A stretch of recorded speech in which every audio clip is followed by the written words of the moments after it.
Rashidov nomidagi Samarqand davlat universiteti Urgut filiali pedagogika va tillarni o'qitish fakulteti Shavkat va Azizaning pedagogik kasbiga kirish fanidan tayyorlangan taqdimoti. Mavzumiz tarbiyaviy ishlarni amalga oshirishda oila, mahalla, o'quv bilim yurti hamkorligi konsepsiyasining o'rni va ahamiyati. Bu mavzu bo'yicha 3 rejamiz bor.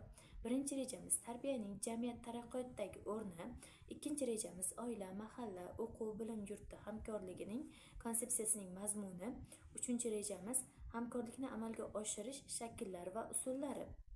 Ma'lumotga to'xtaladigan bo'lsak, oila, mahalla, o'quv bilim yurti hamkorligi bu yosh avlodni har tomonlama barkamol, ma'naviyatini yetuk, ijtimoiy mas'uliyatli qilib tarbiyalash uchun juda muhim rol o'ynaydi.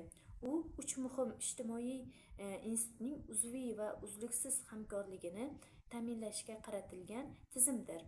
Konsepsiyaning asosiy maqsadiga to'xtaladigan bo'lsak, konsepsiyaning asosiy maqsadi barkamol shaxsni shakllantirish, milliy va umuminsoniy qadriyatlarni yoshlar ongiga anglashni singdirish, yoshlarni zaruratini ta'sirlardan giyohvandlik, jinoyatchilik, eksperimentizm va boshqalardan himoya qilish, ta'lim va tarbiya jarayonini uzviylikni ta'minlash.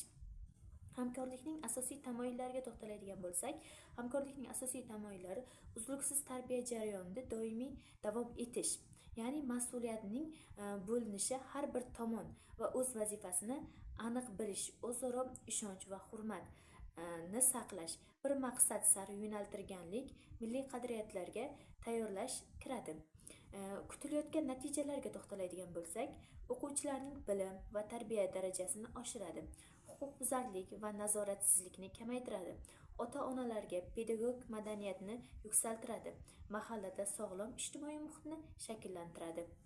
Ta'lim to'g'risidagi qonunning 6-moddasida binoan ta'lim muassasalarining maqomini quyidagicha belgilaydilar.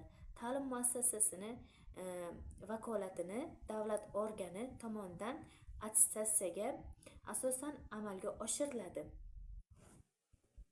Keyingi ma'lumotga to'xtaladigan bo'lsak, O'zbekiston Respublikasi Vazirlar Mahkamasida belgilagan tartibda davlat attestatsiyasini o'tgan paytdan boshlab yuridik shaxs dars va ta'lim faoliyati bilan shug'ullanish huquqiga ega bo'ladi.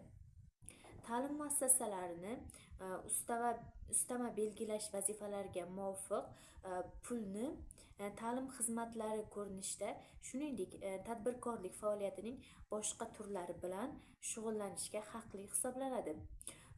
Bu konsepsiyaning ahamiyati bugungi globallashuv sharoitida yoshlar turli xil salbiy axborotlarga duch kelmoqda. Ularni himoya qilish faqat birgalikda tarbiya orqali mumkin. Shu sababli mazkur konsepsiya milliy xavfsizlikning ma'naviy asosi, kelajak avlodni tarbiyalashning kafolati hisoblanadi. Xulosa qilib shuni ta'kidlaymizki, ta'lim-tarbiyada oila, mahalla va oliy ta'lim muassasalarining hamkorligi jamiyatda barkamol, ma'naviyat yetuk va raqobatdosh shaxsni shakllantirishning muhim omili hisoblanadi. Oila bolalarga dastlabki tarbiya, axloqiy qadriyatlar va ijtimoiy ko'nikmalarni singdirsa, mahalla esa bu jarayonni qo'llab-quvvatlaydi.